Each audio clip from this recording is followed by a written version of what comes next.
Special দাদা বৌদির বিরিয়ানি, যেটা একটা বাংলায় কথা আছে, নামে গগন ফাটে।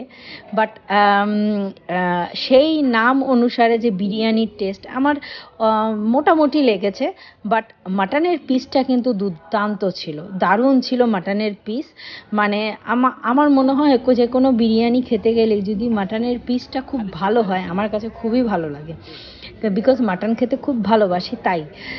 তো আমরা সাইড ডিশ যা যাই নিয়েছিলাম সবই মাটন নিয়েছিলাম, কারণ চিকেন আমি অতটা খেতে ভালোবাসি না, যার জন্য চিকেনের কোনো সাইড ডিশই আমরা নিইনি। দেখুন অলরেডি কিন্তু কথা বলতে বলতে আমাদের বিরিয়ানি কমপ্লিট। তো এখানে হলো সব প্রাইসও আপনাদের সাথে শেয়ার করব। দেখুন আমি আর কিন্তু বিরিয়ানি খেতে পারছিলাম না, কারণ ওনারা কোয়ান্টিটি খুব, এই দাদা বৌদি বিরিয়ানিতে আপনার কোয়ান্টিটি খুব ভালো দেয় এবং পিসগুলোও খুব ভালো দেয়, কোয়ান্টিটিও খুব। তো দেখুন এখানে একটা কোল্ড ড্রিঙ্কসের মতোই নিয়েছিলাম। এই কোল্ড ড্রিঙ্কসটা বাইরে পাওয়া যায় কিনা আমি কখনো দেখিনি। এখানে একটা জলজিরার মতো একটা কোল্ড ড্রিঙ্কস ছিল, যেটা ওখানে প্রত্যেকেই নিচ্ছিল।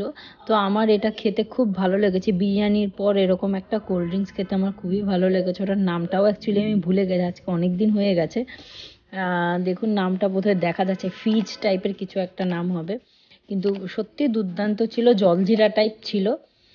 আর বিরিয়ানির সম্বন্ধে আর কি বলবো, বিরিয়ানি কোয়ান্টিটি কোয়ালিটি, আমি যদি চাইতাম, আমি চাইলে কিন্তু রাইস আরও নিতে পারতাম, বাট আমাকে যেই রাইসটা দেওয়া হয়েছিল সেটাই আমি খেতে পারছিলাম না, যার জন্য আমি কিন্তু আর রাইস নিইনি।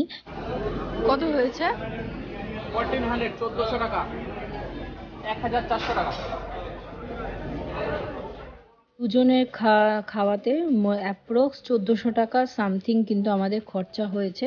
আর দেখুন আপনাদের সুবিধার জন্য আমি কিন্তু পুরো লিস্টটা এখানে ভিডিও করে নিয়ে এসেছি। আর সুব্রতও কিন্তু লাস্ট অবধি বলছে প্রচুর খেয়ে ফেলেছি, এতটাই ওরা কোয়ান্টিটি দেয়, খুবই ভালো। তারপর আমরা বেরিয়ে পড়েছিলাম বাড়ির উদ্দেশ্যে, বাট তখন একটু হাড়ির ভিডিও করার জন্য আমি গিয়েছিলাম, বাট সেই হাড়িটা পুরো ফাঁকা হয়ে গেছিলো। ওনারা বলছিল ওয়েট করতে, বাট সুব্রত তো ওয়েট করার মানুষ না, আমাকে একদমই ওয়েট করতে দিল না, বললো না এখন যাব বাড়ি। তো তার জন্য আমাকে আর ভিডিও না করে আমাকে বেরিয়ে পড়তে হয়েছিল। তো দেখুন বেরোনোর সময়ও কিন্তু এতটাই লাইন ছিল, মানে আমরা যখন ঢুকেছি তখনও প্রচুর লাইন ছিল, বাট বেরোনোর সময় আরও বেশি লাইন ছিল। তো আমাদের খাওয়া দাওয়া হয়ে গেছে, এবার আমাদের গাড়িটা একটু দূরে রাখা আছে, এবার আমরা হেঁটে যাচ্ছি। হেঁটে যেতে একটু হলেও কষ্ট হচ্ছে, নর্মালি আমরা এরকম খাবার দাবার খাই না, এত ভারী খাবার দাবার। তো আজকে অনেক দিন পর দুজনে মিলে এসেছি খেতে। তো এখন গাড়িতে উঠছি, গাড়িতে এখনও উঠিনি, গাড়িটা অনেকটা দূর, KFCর সামনে। ও আরেকটা জিনিস শেয়ার করবো, এখানে কিন্তু কোনো টয়লেট নেই, ওদের টয়লেটের সিস্টেম হচ্ছে, বাট এখন অ্যাট প্রেজেন্ট যারা আসবেন তারা কিন্তু কোনো টয়লেট পাবেন না। তো তাদেরকে কি করতে হবে, তাদেরকে কিন্তু KFCতে যেতে হবে টয়লেটের জন্য। তো আমার সাথেও সেটা হয়েছে। আমি অ্যাকচুয়ালি বাঙুর থেকে ব্যারাকপুর, বাঙুর না, নাগেরবাজার থেকে আমি নাগেরবাজার থেকে ব্যারাকপুর এসেছি। তো আমার একটু হলেও টাইম লেগেছে, তো আমার একটু ওয়াশরুম পেয়ে গেছে, তো আমি কিন্তু আর ওখানে যেতে পারিনি, আমাকে কিন্তু সেই KFCতে যেয়ে ওয়াশরুমে যেতে হয়েছে। তো তারপর আমাদের গাড়িটা দেখুন রাখা হয়েছে, আমরা রোড ক্রস করে গাড়ির দিকে যাচ্ছি। আর আমি যেই ওয়াশরুমের ব্যাপারটা বললাম সেটা কিন্তু সেই সময় ছিল, এখন কিন্তু সেই প্রবলেম সলভ হয়ে গেছে আমার মনে হয়, কারণ এর মধ্যে আমাদের আর যাওয়া হয়নি। গাড়িতে চলে এসেছি, এবার যাব বাড়ি। আমার খুব আইসক্রিম খেতে মন চাইছে, দেখা যাক কি হয়, কারণ আমার খুব রিচ খেলেই আইসক্রিম খেতে মন চায়। তো দেখা যাক কি হয়, যেতে যেতে যদি আইসক্রিম পাই অবশ্যই আইসক্রিম খাবো।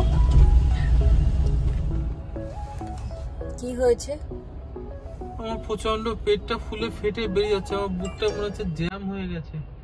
হ্যাঁ মনে হচ্ছে আজকে মরে গেলাম। আর এই মেয়ে ছেলেটা না খেলে হবে না, সেই জন্য আমাকে জোর করে খেতে হচ্ছে, মনে হচ্ছে আমি এখন আর বাঁচবো না। আমি তো প্রায় শুয়ে শুয়েই চলে আসলাম। তো এখন হলো এয়ারপোর্ট 1 নম্বরে জ্যামে আটকে আছি। কথা বলতে বলতে ধীরে ধীরে কিন্তু আমরা ইমামি সিটিতে, মানে আমাদের বাড়িতে চলে এসেছি। তো তারপর আমি গিয়েছিলাম ডিপার্টমেন্টাল স্টোর। আমাদের নিচে অনেক ধরনেরই মানে স্টোর আছে, তার মধ্যে এটা একটা ডিপার্টমেন্টাল স্টোর যেখানে গ্রসারি অনেক কিছু পাওয়া যায়।